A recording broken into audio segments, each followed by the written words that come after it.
peut avoir un orgasme avec un implant pénien. En gros, je dirais que c'est plus de 90% de nos patients aujourd'hui. Donc c'est un taux qui est très important. Pourquoi c'est pas 100%?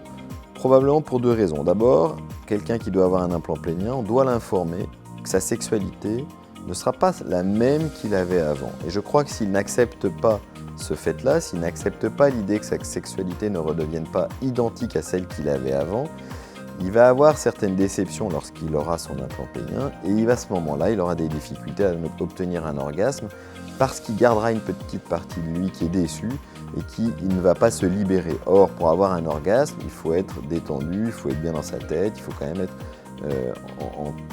capable de recevoir l'autre, d'être dans un état d'esprit qui permet de se détendre suffisamment pour obtenir un orgasme.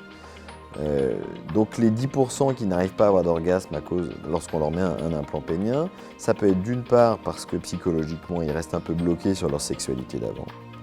D'autre part parce que lorsqu'on gonfle un implant pénien, on obtient une très bonne rigidité de la verge, mais le gland, lui, va rester mou. Il n'est pas gonflé, il est gonflé de façon un peu indirecte, il est poussé par la prothèse, mais il n'est pas dur. Il ne devient pas dur comme lors d'une érection classique d'un homme qui n'a pas de trouble de l'érection. Et donc quand on n'a pas ce gonflement du corps, du gland qui est du gland de la verge, on va avoir des difficultés à étirer des récepteurs qui eux-mêmes permettent d'obtenir des orgasmes.